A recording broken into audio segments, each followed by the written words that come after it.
The O. Henry Playhouse presents The Murderer.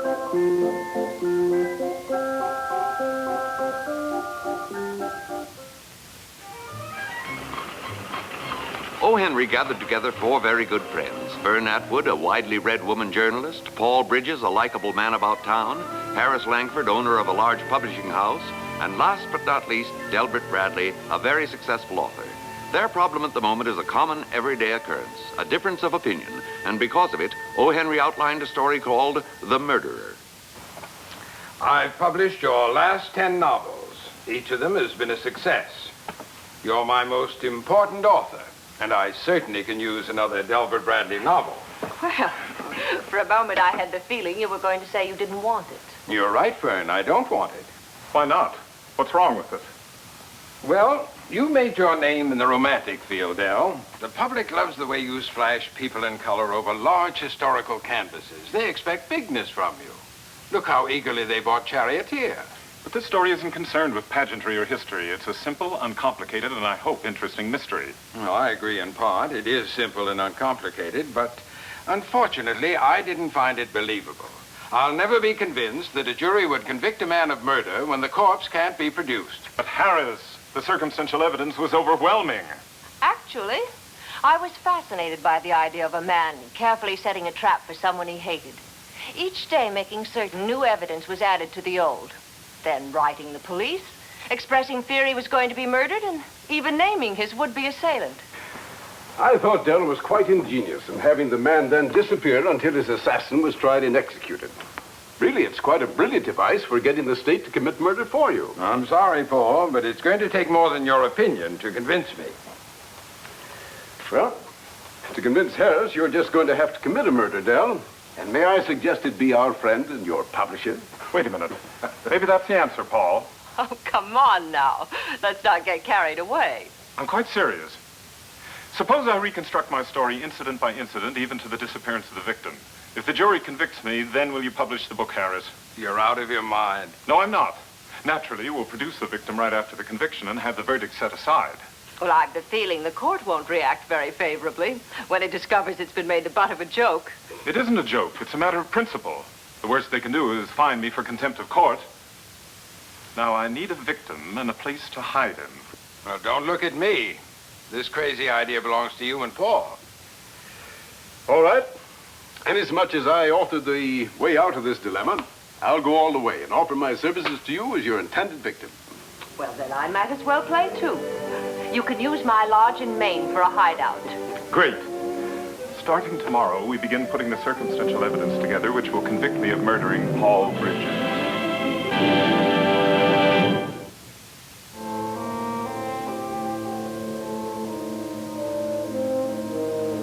Oh, Henry, don't you think perhaps this time you've reached too far? How do you mean, Colonel?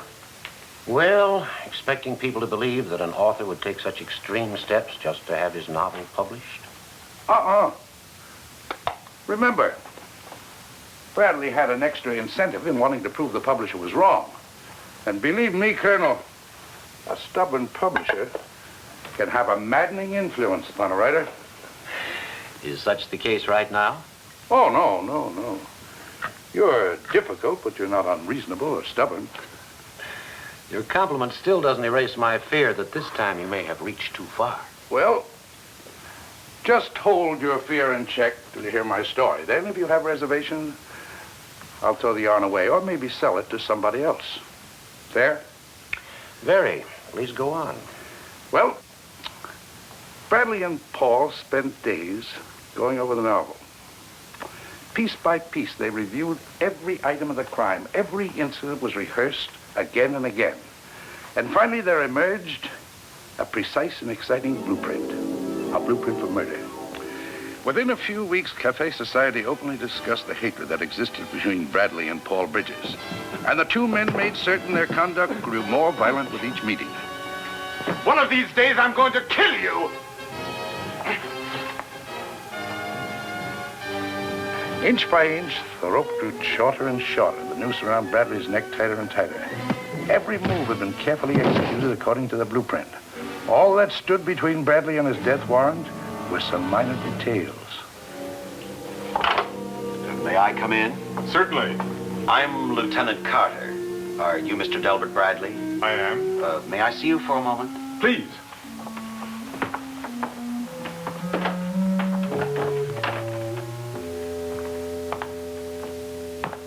I was hoping we might talk. I didn't realize you had guests. If it's agreeable, I'll come back later. Oh, no reason to come back later. Miss Atwood and Mr. Harris Langford, Lieutenant Carter. How do you do? How do you do, Lieutenant? How do you do? What's in your mind, Lieutenant? Well, it's rather personal, Mr. Bradley. Well, these are my friends. I have no secrets from them. Would you care to sit down? Thank you. This is an unofficial visit, Mr. Bradley, and you can refuse to answer any of my questions. Why should I refuse? Well, I hope you don't. The police department receives a great many letters every day. Each one is carefully checked out. Now, 99 out of 100 are usually complete washouts. Crank notes written by psychopathic liars or hate letters written by people lusting for revenge. And then one letter may tell the truth. The kind of truth we dislike hearing. And what would that be, Lieutenant? A threat to murder. You see, Mr. Bradley, one such letter was received by me. It concerned the threats you made to kill Paul Bridges. And did you believe it? Oh, please don't deny it. Over 50 people confirmed to me that you have threatened Bridges. Would you like to tell me why? Has he filed a complaint? No. Then I don't feel obligated to discuss with you my reasons for saying anything. That's your right, Mr. Bradley. But when I get back to my office, I'm going to fill out a form confirming that you and Paul Bridges have had innumerable arguments and that you have threatened to kill him. Why bother to tell me? You're imaginative, Mr. Bradley. You'll figure it out. Anyway, if I were you, I'd stop making threats. I'd even stop thinking in terms of threats. Until I break the law, Lieutenant, I can live without your homely philosophy or advice. I never doubted that, Mr. Bradley. It's been a pleasure meeting you, Miss Atwood. I'm one of your fans. Read your column every day. Perhaps you can persuade Mr. Bradley to accept my advice. Thanks for the talk. It was very enlightening. Good day, sir. Lieutenant?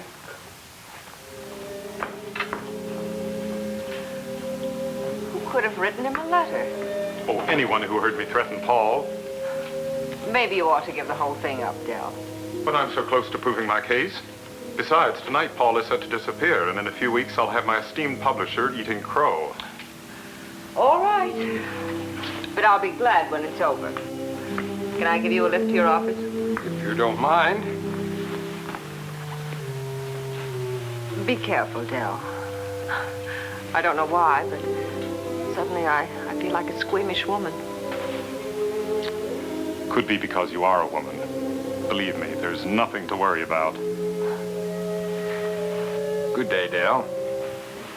That evening, Paul Bridges executed the remaining steps of the blueprint.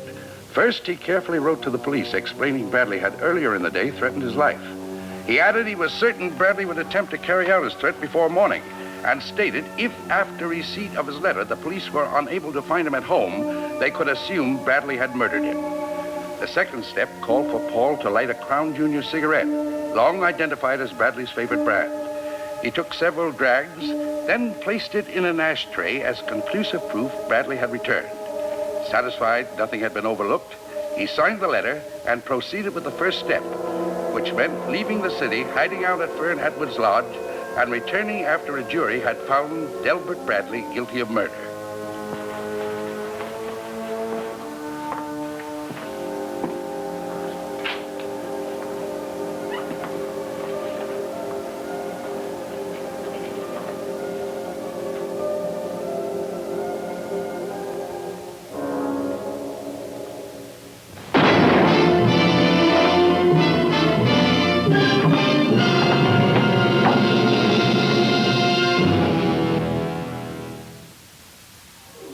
I had a feeling Bradley'd end up in terrible trouble. What happened next? Jury found him guilty of murder in the first degree. What else could they do? Like you said, he piled up enough evidence to hang a saint. Mm-hmm. That's right. Though Harris Langford and Fern Atwood testified the whole vendetta was a sham, he couldn't convince the jury. What about his novel? Didn't he introduce that as evidence? Of course. That only helped to strengthen the state's case. Oh. Thanks. Because the prosecutor argued that the thing wasn't written as a piece of fiction, but simply to cover up that the crime had been planned from the first. In fact, it helped to prove that the murder had been premeditated. Well, that's a very interesting approach, O. Henry. And very likely the district attorney was right. Now, wait a minute. Did Bradley kill Paul? Well, that's what everybody believed. Everybody except Harris, Fern, and Police Lieutenant Carter. His friends, I can understand, but what possessed Lieutenant Carter to feel that Bradley was innocent? Instinct, Colonel. Pure, unadulterated instinct. You see, he felt that it was too black and too white and too pat. And he explained to his captain there was an outside chance that Bradley was innocent. And he got permission to keep the case open on a highly confidential basis. A few days later, he had a visitor. What can I do for you, Mr. Langford? I want to offer a reward of $7,500 to the detective who finds Paul Bridges' murderer. We feel that's already been accomplished, Mr. Langford. But it hasn't. Bradley didn't kill Paul. That's why I'm willing to offer a reward. I was hoping it would make you and your men continue to search for the real killer. With or without a reward, Mr. Langford. If we believed Bradley wasn't guilty, we'd continue looking. But you were at the trial. You heard the evidence. What more is there to do? I'll make it $10,000. Why don't you tell that to the newspapers? Because I'd rather not have it publicly known. I'm afraid too many people would misconstrue my motive. They'd feel that I was being sensational in order to exploit his new book. Tell me, Mr. Langford, did anyone besides you and Miss Atwood know Paul and Bradley's plans? Not to my knowledge, but I feel certain that Paul must have confided in someone else. And you feel that is the person who did the killing? Exactly. It's too far-fetched, Mr. Langford. The Bradley case, as far as the police department's concerned, is closed. I'm sorry to have troubled you, Lieutenant.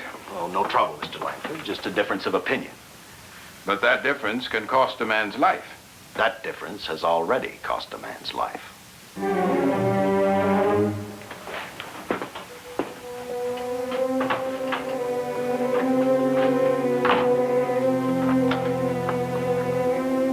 Charlie, get hold of Johnny Little and tell him I want a complete cross-check made on Harris Langford. I want to know everything about him, including the day he started to school.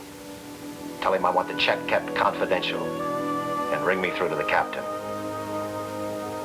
Mike, I've asked Little to check out Harris Langford. He just left my office. Offered a reward if we come up with Bridges' murder. That's right. Well, could be he was trying to find out if we considered the case closed. I turned him down, told him we were satisfied we had the murder. Sure, I'll go see her myself. The captain had received word that Fern Atwood was preparing a hot article in Bradley's behalf.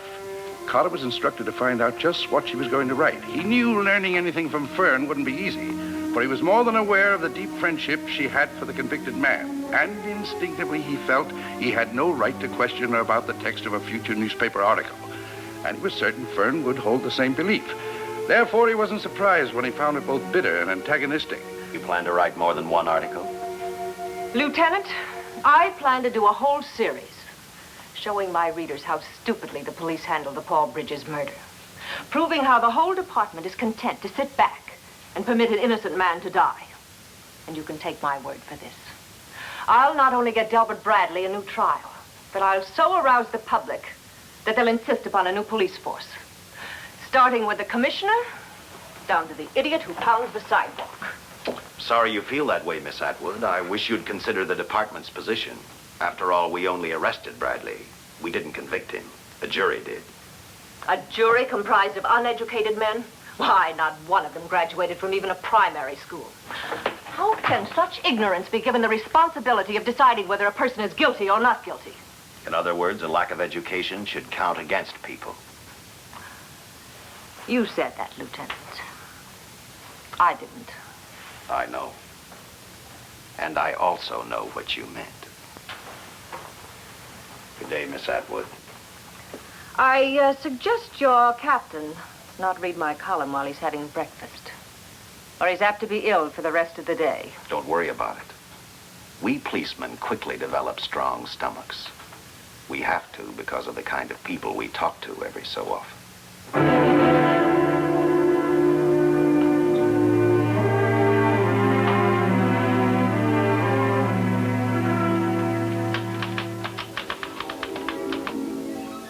Certainly an outspoken young lady. Were her articles really vitriolic? Much worse, Colonel. As violent as a runaway train loaded with dynamite. For weeks, her column kept rocking the city. She planted doubt and suspicion in the reader's mind. Yes, Fern Atwood was living up to her promise. She was bearing great pressure. Slowly, it began to take toll. What happened? An angered public began clamoring for heads. The column was quoted. Why, even the governor dramatically announced he was sending down a special investigator. I can well imagine how disturbing that statement must have been to the city officials. Uh-huh. Everybody blaming everybody else. Then one morning when Lieutenant Carter was reading her daily column, the phone rang, and he found himself defending his position to his captain. Yes, Mike. Yes, I just started to read it. I know what you're going through. Well, I'm not interested in what the commissioner is saying. I'm more interested in the fact that every man on the force feels like a fool. Thanks to Miss Atwood, the whole city thinks a policeman is a joke. Don't you see, Mike? She's not writing a column, she's writing hate. All right. Tell the commissioner if it'll make him happy. I'll resign.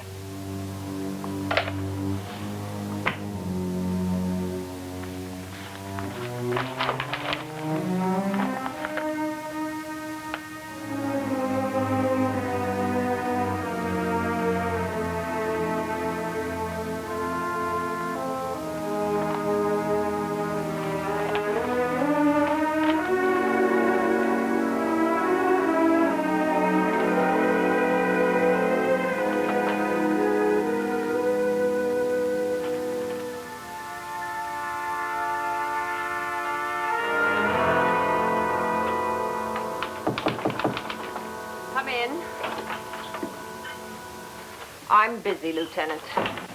Well, what I have to say won't take long. You write extremely well, Miss Atwood. I find your articles very interesting. So do a great many people, including the governor. I heard that. But I'm puzzled about one thing. Oh? What?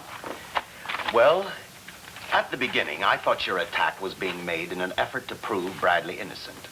But then another element began to creep into your column, and since then, I've had the feeling that Bradley was never the real issue, only an excuse. I didn't think you were that intelligent, Lieutenant. I know. You put me down as another stupid policeman, and I can't say that I blame you. But we're not stupid, Miss Atwood. We may be a little slow sometimes, but after a while, we usually catch up. How do you mean? Oh, take any crime. If it's committed on the spur of the moment, we catch that person quickly. But if it's a crime that's been thoughtfully planned, well, then it takes us a lot longer. And I guess we look pretty stupid while we try to put the pieces together. This Bradley case, for example, has been a real stickler. Oh, I thought you were positive he was guilty. Oh, not at all, Miss Atwood. Actually, I've been trying to find the murderer since the day his trial ended. But I must say, it's been pretty discouraging. Every step I took seemed to end in a blind alley. But I kept believing there had to be an answer. Finally, I found it. Have you arrested someone else? Not yet, but I will. May I ask a question? Yes? Tell me how you broke the case and who the murderer is, and I'll give you all the best of it in tomorrow's column. Then when we get around to playing in the big poker game, I'll promise to remember your favor. Fair enough. On the night Paul Bridges was murdered, he entertained a young lady for dinner. At exactly 10 o'clock, Delbert Bradley entered Paul's apartment and left a few minutes later. Within another few minutes, the lady in question also left Mr. Bridges' residence. Then, following Bradley's plan, Paul wrote a letter to the police department and placed it on his writing desk. Next, he lit a Crown Junior cigarette, took a couple of puffs, and stubbed it out, leaving it in his ashtray as evidence that Bradley had been there. Following that, Paul crossed to his closet, and as he began to remove his jacket, a gun was fired. He crumpled to the floor in front of his closet, murdered by an unknown assailant. I don't understand how my column helped break the case. It was your last sentence, Miss Atwood. You see, none of the papers printed where we found Bridges' body, nor was it ever discussed in court. Only one person could know that. The unknown assailant you wrote about. Now, Miss Atwood, let's go downtown. Are you arresting me, Lieutenant? Yes. Do you think you can make that silly accusation stand up in court? Oh, there's more. After I read your column, I searched your apartment. Found this. The same caliber that killed Paul Bridges. Believe me, Miss Atwood, the charge will stand up in court.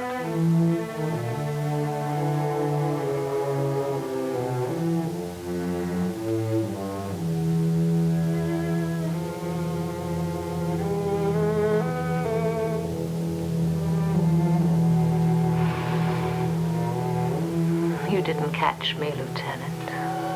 I caught myself. Sometimes it happens that way. Have you ever wanted to kill anyone? No. Then there's no reason for me to explain. You wouldn't understand. I'll try. When I was a young girl, my father used to take me on hunting trips.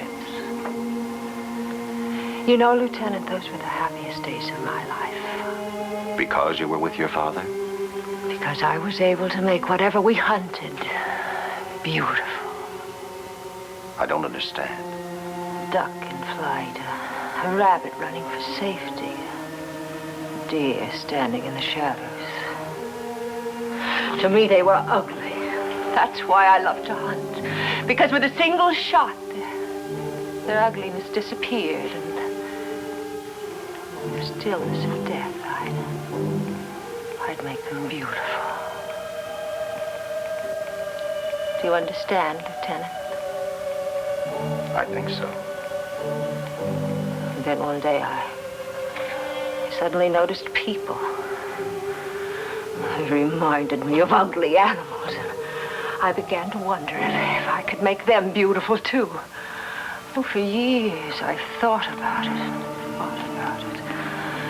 Each day my want grew bigger and bigger. And then one morning I promised myself I'd do it. I just had to. I tried to think how to plan, but nothing made any sense. And quite by accident, Paul and Dell's silly idea gave me my chance. You know what I discovered after I killed him, Lieutenant? No. It's what I'd always believed was true. In death, Paul was beautiful. Funny thing, I didn't have to write the column. I was just trying to show Dell I was grateful for the opportunity he'd given me. I made myself clear, Lieutenant. Yes. I know how very ill you really are.